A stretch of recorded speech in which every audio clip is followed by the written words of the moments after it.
garaawaayu jàpp gi nga jàpp ne mooy katu yàlla bi yàlla du ko jéggal. Abu Hurayra radiyallahu anhu day nettali ne yonent bi dafa wax ne dafa am ñaari gaa yoo xam ne dañoo bokkoon ci banu Israil. kenn ki daf daan def ay bàkkaar waaye ki ci des dafa farlu woon ci jaamu yàlla. ki nga xam ne nag dafa farlu woon ci jaamu yàlla toujours bu fekkee ki nga xam ne day mooy yàlla mu koy wax ne ko doy na arrêté li ngay def ba benn bés mu fekk ko muy mooy yàlla mu wax ko ne ko doy na bàyyi li ngay def.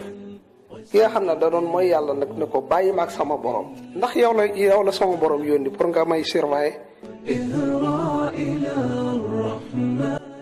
ki nga xam ne jaamukatu yàlla la woon daat koy tontu ne ko giñ naa ci yàlla ne yàlla du la baal te du la dugal aljanna. ginnaaw bi ñu faatoo ñoom ñaar ñëpp nag daje ci yàlla mi nga xam ne mooy borom bindeef yëpp sunu borom daal di wax jaamukatu yàlla bi ne ko ndax yow da nga maa xamoon wala da ngaa mën a jël li nekk sama loxo utiliser ko num la neexee. daa di wax ki nga xam ne moo doon mooy yàlla demal nga dugg aljanna ci sama yërmande. wax ki ci des ne ko yóbbu leen ko sawara. mbokk aljanna ak sawara duñ say kër ba nga xam ne ku la neex nga dugal fu la neex.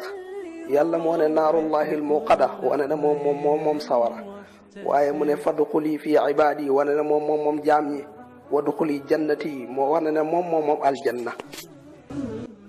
boo ko xalaatal xadis bi bu baax a baax waaye li ñu ci gën a yitteel tey jii mooy fi yonent bi di waxee lii. am na ci nit ñi koo xam ne day judd nekk jullit di dund nekk jullit waaye dee ci kéefër waaye am na ci nit ñi koo xam ne day judd nekk yéefar di dund nekk yéefar waaye dee ci ak njullit. mbokk mooy yàlla daf koo mas a bañ mbugal na ci ay nit ba taay topp yàlla daf koo mas a bëgg neexal na ci ay nit ba taay waaye aljanna ak sawara moo ko bàyyi ko في موطن فيه انكسارك رفعة وجلاء هم وارتياح من تعب وامضي طريق الحق نورا مشرقا واعمل لربك كل خير واحتسب واعمل لربك كل خير واحتسب